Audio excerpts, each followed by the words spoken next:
So I thought I'll do a video on this now becoming modern classic car.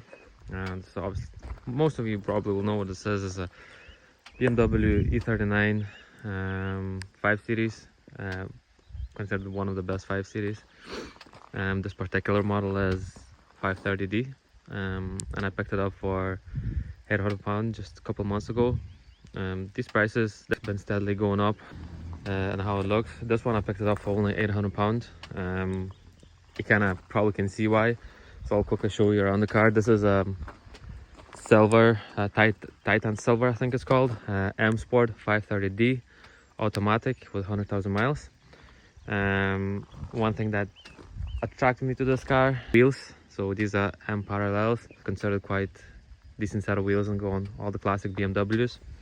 And then inside we have red leather interior, which is quite a rare option on the 5 Series, and I haven't really seen it too often. Individual BMW tag, which I think is just because of the red leather. Someone from the factory decided to want red leather, and so they got that, and that made it individual because usually they don't come in this spec. So starting from the front, we have your M Sport bumper, your standard lights, and coming around here we see that it does have a bit of rust, especially this wing. I've just replaced this caliper because it's been seizing and it's been causing lots of wobbles in the steering wheel. This side is okay, but we have this dent and this rear door, and it also is deadlocked, so it doesn't work. And then we have a bit of rust there, which I tried to touch it up just to make it look a bit better. Then coming around the back, it doesn't really get better. We have a small dent here, if you can see, and we have crack in the bumper. We have rust all over the back boot. That's quite a nasty rust spot, and I'm not sure if I'm gonna be able to repair that, but maybe we're gonna try that in the future. And yeah, it doesn't look too bad.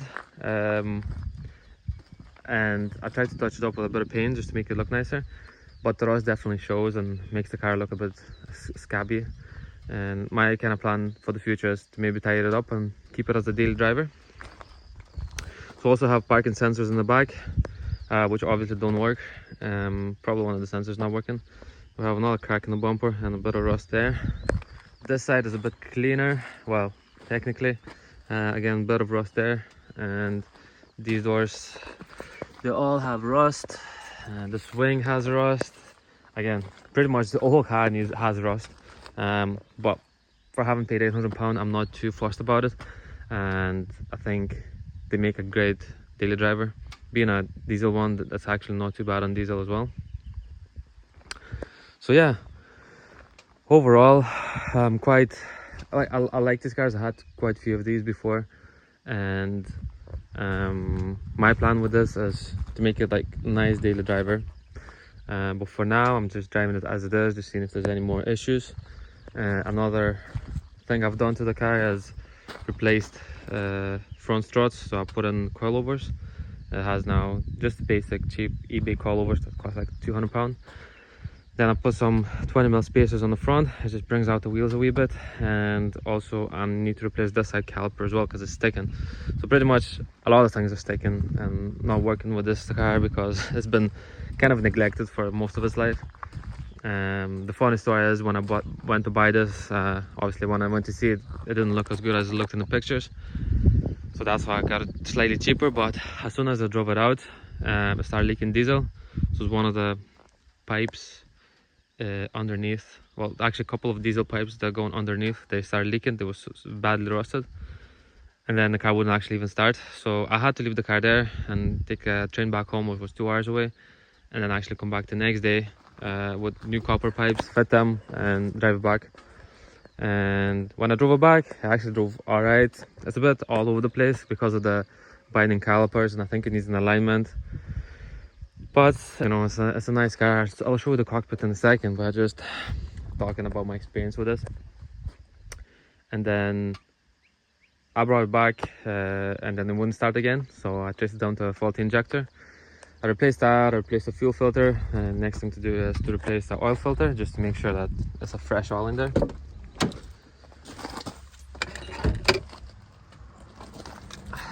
So let's have a look under the bonnet. Obviously the rust doesn't stop there, we have a bit of rust here as well. And this is the legendary M57 engine, one of the most reliable BMW engines, especially diesel ones.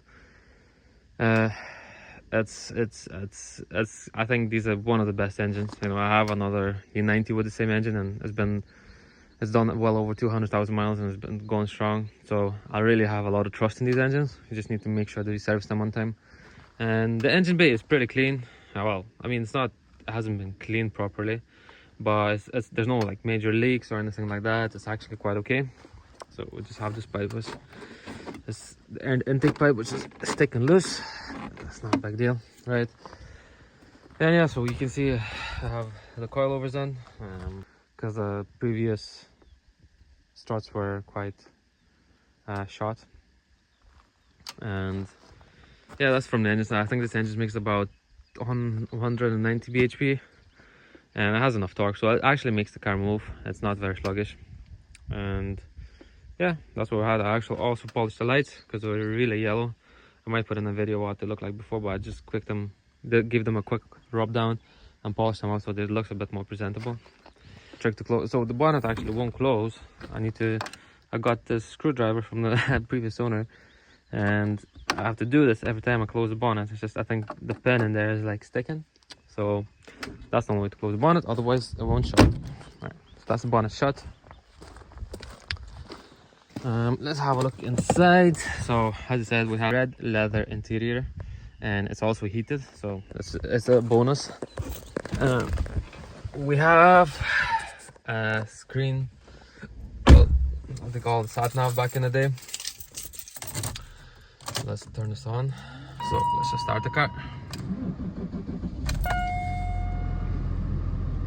Again, my fuel gauge is playing up, so sometimes if I fill up quarter of a tank and I actually don't even drive the car, next day I wake up and I start the car, it'll drop down to nearly minimum.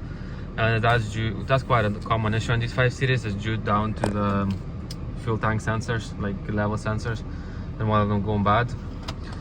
So surprisingly, we have these cup holders which are working.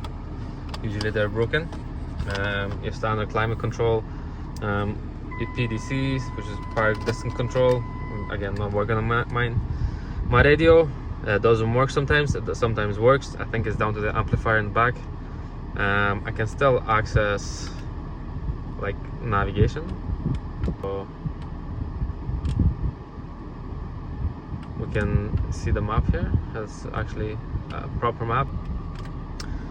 So we also have a television, which doesn't work on mine. On some of these it works, and then we also have a telephone, which would have been here, but that's one missing.